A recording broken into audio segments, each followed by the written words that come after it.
স্বাগত সবাইকে। আজ আমরা যাচ্ছি ভারতের সবচেয়ে সুন্দর এবং শান্তিপূর্ণ রাজ্য কেরালা।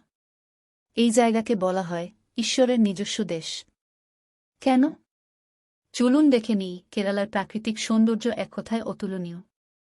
এখানে আছে পশ্চিমঘাট পর্বতমালার সবুজ চা বাগান, মুনার পাহাড়ের মনোরম দৃশ্য এবং অ্যাথিরাপল্লী জলপ্রপাতের জাদুকরী ঝর্ণা। কেরালার চা বাগান শুধুমাত্র ভারত নয়, বিশ্বের অন্যতম জনপ্রিয় পর্যটন স্থান।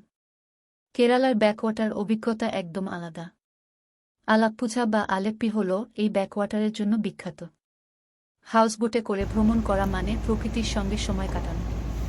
একটি হাউসবোট বুক করুন এবং সূর্যাস্তের সময় ব্যাকওয়াটার দেখুন। এটি একদম ভুলতে পারবেন না। কেরালার খাবার ছাড়া এই ভ্রমণ অসম্পূর্ণ। নারকেলের দুধে রান্না করা মাছ, দোসা এবং ঐতিহ্যবাহী খাদ্য, এগুলো আপনার স্বাদের নতুন অভিজ্ঞতা এনে দেবে। কেরালা তার আয়ুর্বেদিক থেরাপি এবং স্পার জন্য বিখ্যাত। শরীর এবং মনকে তরতাজা করতে এটি অবশ্যই একবার চেষ্টা করে দেখতে হবে।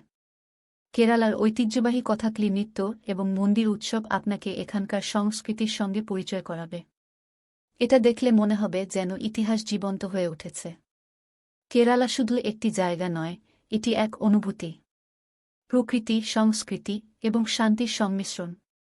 আপনি যদি এখনও কেরালা না দেখে থাকেন, তবে এই ভিডিও দেখার পর নিশ্চিতভাবেই ব্যাগ গুছিয়ে নিতে চাইবেন।